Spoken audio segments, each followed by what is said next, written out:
Hi, Kim. Hi, Stephen. Oh, there you are. Yeah. I think we need a lighting designer. Oh, okay. Um, Lovely to see you.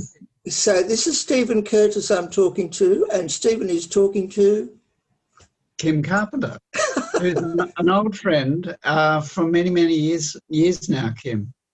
Yes, well, we first met at NIDA, and you were seconded to a production that I designed at the Melbourne Theatre Company of Richard III, which was at the Athenaeum Theatre, which in those days, and maybe still, was a health hazard, really. In fact, the set was going to be closed down by the health department, but seeing it was a 6-week season, the MTC decided to overlook that fact. But you were my assistant during that period, and you did a lot of dyeing, and my indelible image of you is standing over the copper in the basement of the Athenaeum Theatre backstage with steam rising, and you in your underpants, I think, by then, because it was so unbearably hot. Was that a good experience? Was it good? Well, it was a really early introduction to the way theatre is actually made professionally. Like, I was still a student at that point. This was the first production in a main stage company that I had experienced. And so for me, it was good. Like, it was really a way of seeing how a show comes together. And at that point, the Melbourne Theatre Company was a really big company. They had an art finishing department, a millinery department, a number of scenic artists, a huge construction and costume workshop. So it was actually a very exciting environment, and your show was exciting too. It was a great production. Yes. You know, they couldn't afford a production like that now, to be honest. Well, they can, but only once a year, whereas, you know, they were more frequent in those days. And when we did the Book of Everything, which we'll refer to later, and we took it to the Melbourne Theatre Company from Belvoir, they put costumes from Richard III on stands in the wardrobe. And it took me 3 days before I noticed them. They were getting more and more agitated, more and more upset, the wardrobe people. But they reminded me, and it reminded them, that they don't, as craftspeople, they didn't get the opportunity to make things like that anymore, because they were like collages, sculpted collages, those costumes, from a multitude of different textures and surfaces in terms of the fabrics. Mm. I remember Richard's costume was made from multiple ties that had been stitched together laboriously. And there was there was a change that happened very late in the piece. I think John Malloy had spent kind of weeks putting this costume together over this sculpted hump. And then at some point you decided, or you and the director decided, that it needed to be a different colour. That's right. And the whole thing was remade overnight. That's right. That's right. Yeah. That's true. Yes, there were layers and layers, but it was unforgettable, and people still remember it, actually. So, Stephen, maybe we should just quickly refer to Marion Street. And apparently I should tell people that I was an angel on the stage of Marion Street Theatre when it was called the Community Theatre. And I was at Pymble Public School, and I was one of many angels that graced the stage of what was then the Community Theatre. And so, I have trod the boards there. And I remember nothing more than that, probably being terrified. And I wore a sheet and something that resembled a halo. And then my mother worked at Marion Street. My mother was a publicist, and she did a short stint at Marion Street when Alistair Duncan was the artistic director. And there was a play they did with Gordon Chater. And when it got to the dress rehearsals and the set appeared on stage, Gordon didn't particularly like the choice of furniture, and he thought that he could do better. And so furniture was then delivered from his home in Paddington via a little truck to put on the stage in this drawing room set. And everybody was happy. Maybe not the designer, perhaps. But the next day, they came into work and the furniture had gone and it was stolen. And so maybe that hadn't been a good idea. maybe that wasn't good karma. But then there was a panic as to what to do. So furniture suddenly disappeared from my family home in Turramurra. My father's couldn't watch the television on the usual couch. So that's my association with Marion Street, which is a million years ago, it seems. So I thought I should put that in. Well, you've been doing it for a long time, Kim. I think we've both been doing it for a long time now. I think you're in your 5th decade and I'm in my 4th. Well, you're right. And I had to think about that this morning. I had to think, of course, you never get asked that, fortunately. But yes, it's true. It's true. Mm-hmm. Because I started, the first production I designed was Death of a Salesman at the Old Tate Theatre Company, directed by Robin Lovejoy. And I was 19 and straight out of NIDA. And I have to say, I was too young. I certainly could design and I had the artistic ability. But in terms of dealing with the diverse range of people, carpenters, costume people, actors, etc., that was a challenge for someone that age, straight out of a drama school. And then, you know, in terms of the big picture, the arc of my career, what I've just finished, as you know, is The Happy Prince, which I adapted and designed for the Australian Ballet. And it's got sort of, hopefully will come back because it hasn't been seen in Sydney or Melbourne yet due to COVID, but we did have a season at QPAC. Mm. Kim, in that respect, our careers kind of started the same way. Like the first production that I did was also at a very young age. I was 20 when I designed the Venetian Twins. Oh, really? Yeah. I don't think I even thought of that you were saying. Yeah, I was, as you described, kind of impossibly young to be designing such a but it was John Bell invited me to work with him on that production of Nick Enright and Terry Clark new musical in the Opera House in the Drama Theatre. And it was in that year where the Sydney Theatre Company, where the Old Tote had collapsed, and John Clark and Elizabeth Butcher put together a kind of interim season at the Opera House. And the production that I designed with John was the Venetian Twins, and I think you designed one in that season as well, actually. I did costumes for the Caucasian Chalk Circle, but it was just straight after that I became a co-artistic director at Nimrod with John, and so Neil Armfield and I were appointed co-artistic directors at the time. And Neil and I were in our 20s, I think. Neil was 26 and I was 28. Or 27. And so that's when I came across you again in the context of Nimrod, which of course is now Belvoir, and you've designed there many times, as I did in that period. But more recently, you did Things I Know to Be True, which was an Andrew Bavell play and directed by Neil again. And of course, you also did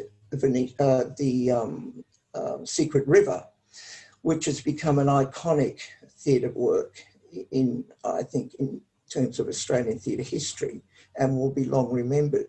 And so that relationship between that particular writer and that particular director, I think, is significant in your career in terms of my observation of your career. And I think the common denominator between The Secret River and Things I Know to Be True, they're different pieces. Secret River is an epic and is broad brush visually on a big stage. It was the Rosalind Packer Theatre in Sydney. And Things I Know to Be True was a domestic play about a family torn apart at Belvoir.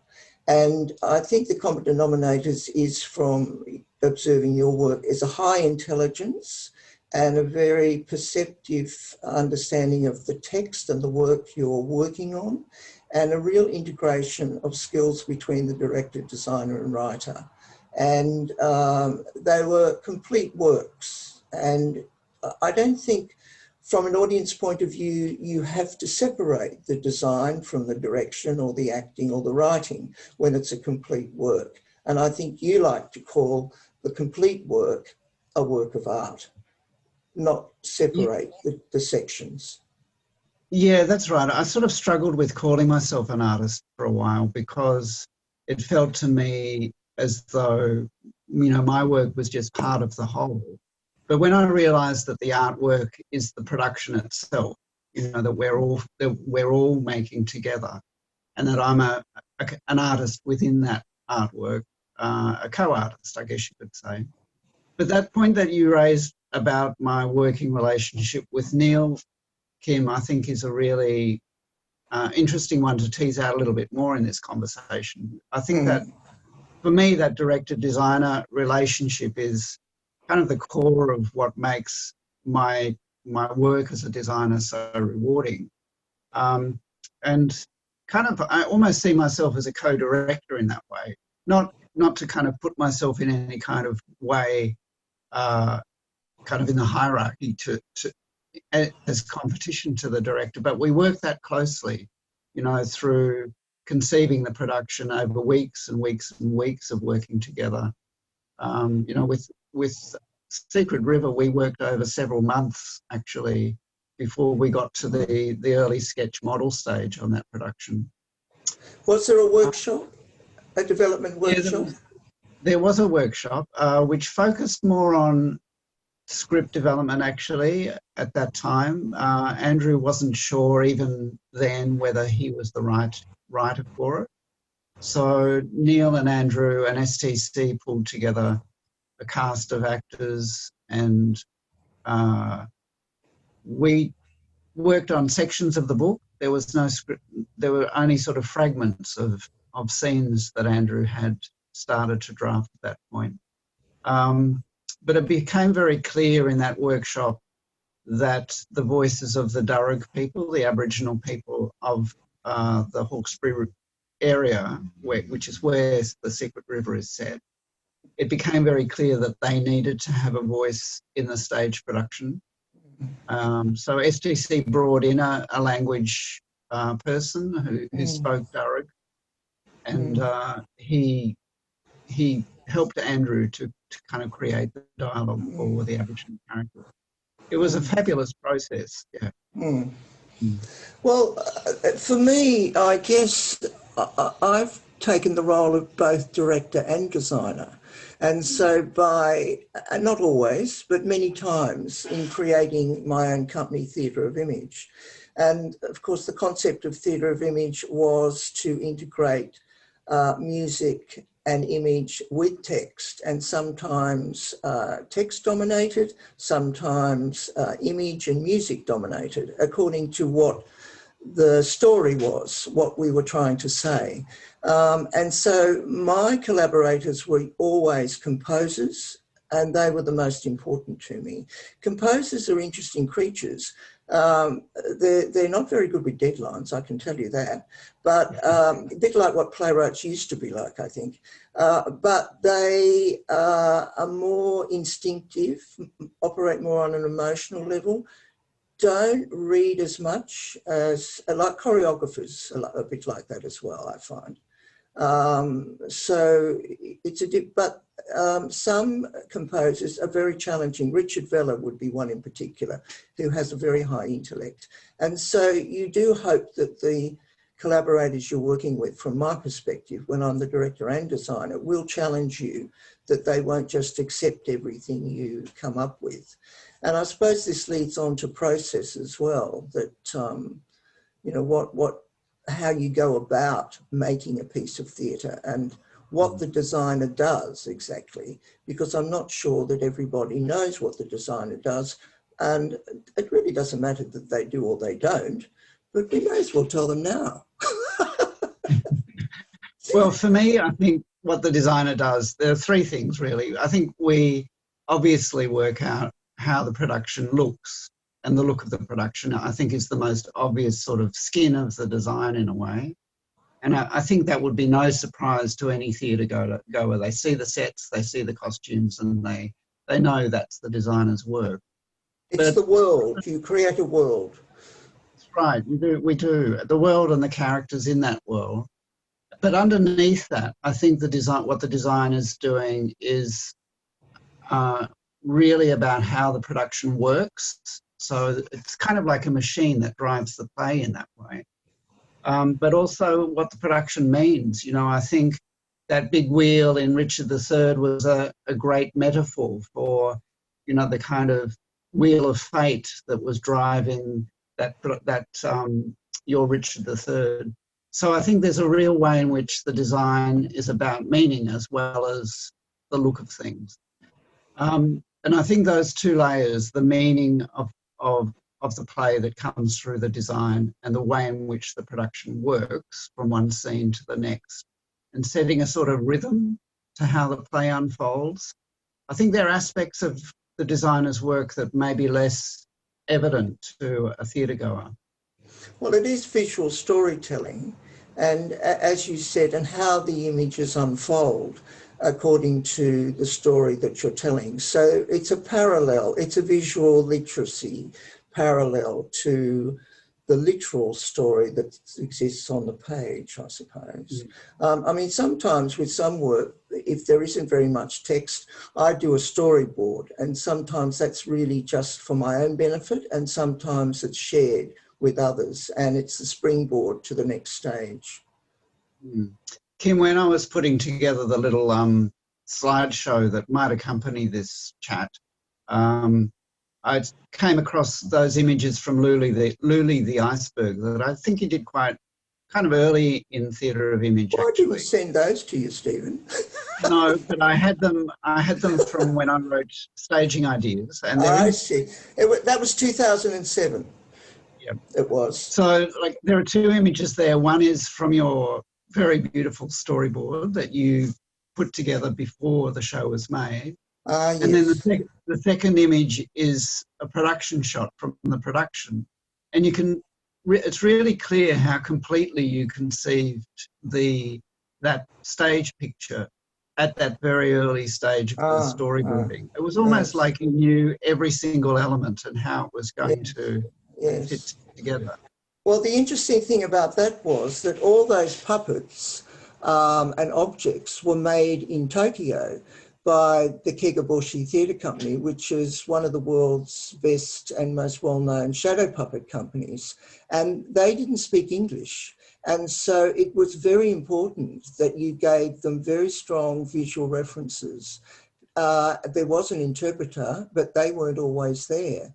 And I remember going there, one of my trips to Tokyo, it was an international co-production, and going to the studio where they were making the puppets, and there were all these puppets hanging up on like a clothesline across the room, and none of them had eyes.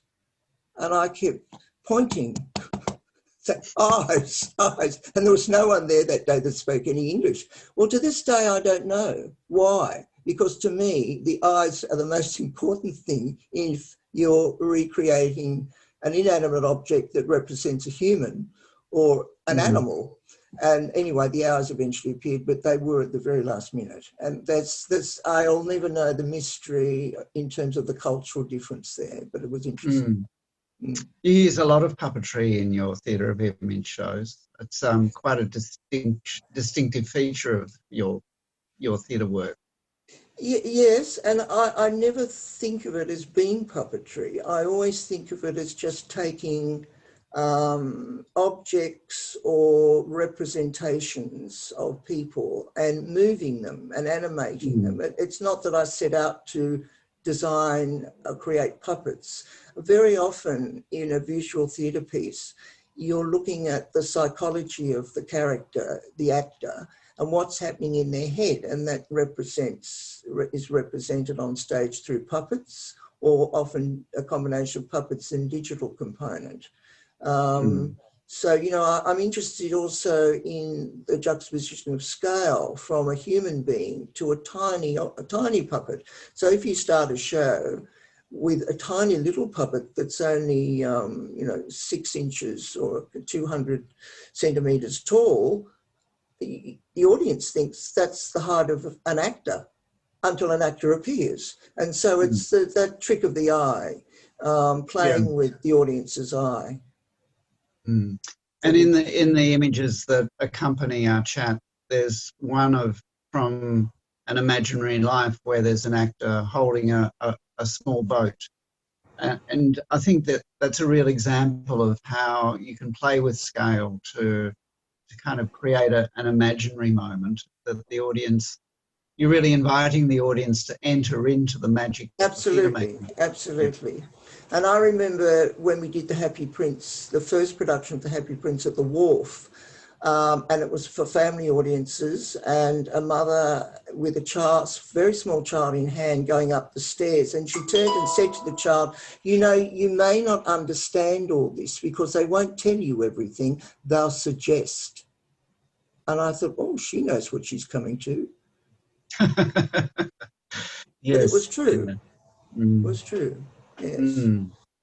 So, and in terms of your design process, you talked a little bit about it, about the collaboration. What is your process from after, say, a workshop or the collaboration with intense conversations with the creative team, the director and writer in particular, or composer? Mm.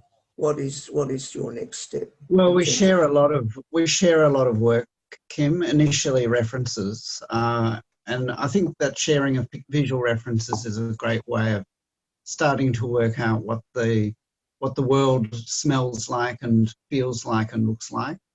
And then that will lead to sketches and sketch models, and we'll share all of that material too quite widely within the design team, with the director and the composer if they're around.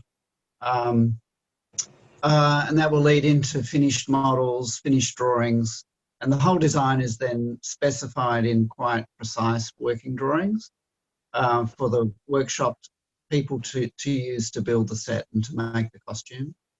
But then begins a whole other second phase of the design process, really, where the actors join the company and the design is sort of negotiated through rehearsals, where the actors' input also has a really significant role in shaping how the design evolves.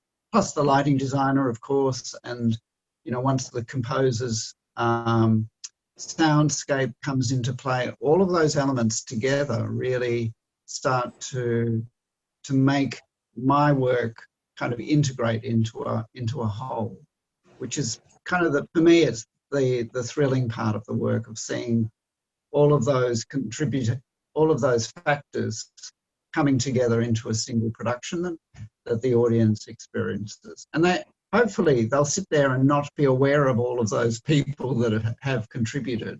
I never really want an audience member to think about my work as a separate element of the production. But when it does come together, it's quite thrilling. Yes, always, always. And they come together very quickly in this country, as we know. So it's not always possible to work that way, though. Like in very big companies like the opera and the ballet company, you submit your designs a year before the show actually goes into rehearsal, and you're committed.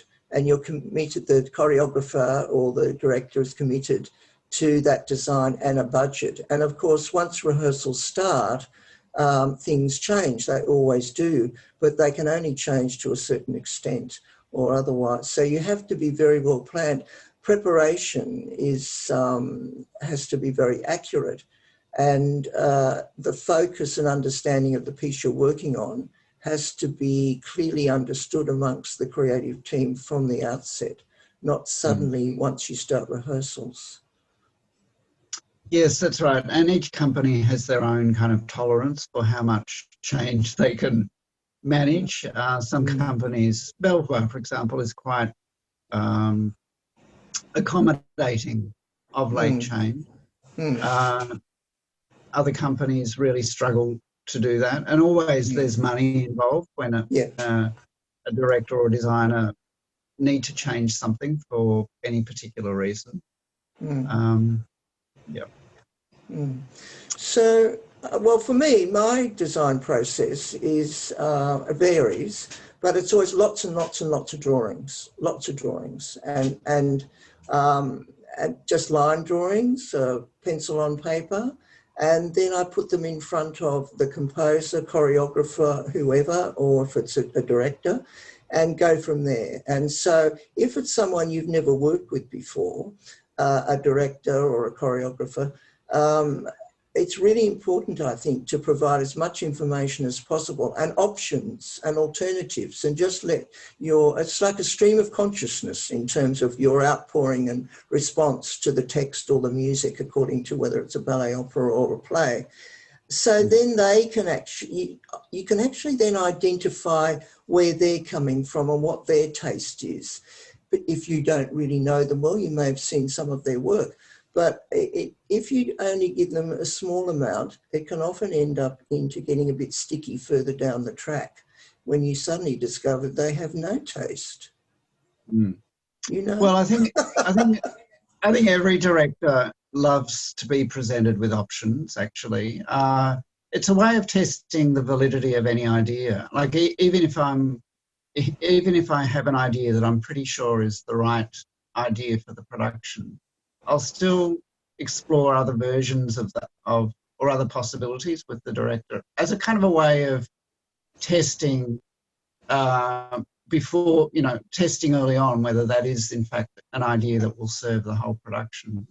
Yeah. In the little slideshow, I've included a picture of Neil and I working on the model for Secret River, and one of the very early sketch models for that production as well, where it's really just, a couple of pieces of cardboard with some lines drawn on them. Yes. But already you can sort of start to see where the shape of the production and where that might go. And it also interestingly opened up that whole language of drawing within the production. So, we use sticks of charcoal to sort of draw the Aboriginal engravings on the floor, for example, or for marking off the days they'd been on the river. It became a really wonderful device that became part of the storytelling, really, in that production. No, it was very. But you can see that already in the very early sketch model. That idea is already there in a sort of vestigial way. But so just from drawings, I think we both do this. We go, as you said, into a white card model, and it's a model box 1 to 25, and we just play with bits of cardboard or bits of balsa wood or whatever, twigs or bits of cellophane or whatever. It sort of goes right back to childhood in some ways. When I was in London and I lived in a bedsitter, the Welsh landlady used to call them my dolly boxes. Yeah, I had some weird fetish for playing with dolls. Yeah, no, so, I think that spirit of play is really, really absolutely, vital. Absolutely, yeah. and that is important in all art. To have the child within, liberated all the time. So I think we've sort of said enough. Do you think? Apart from the fact. Well, I think that would be a beautiful note to end on. That spirit of play and delight in making theatre. And that's what we want to see at Marion Street in the 21st century. Yes? We do, yeah. Yes. And it's obviously needs to be a new culture, because it's been some time since audiences flocked into Marion Street Theatre. And of course it is a community theatre because it's located smack bang in the middle of the North Shore.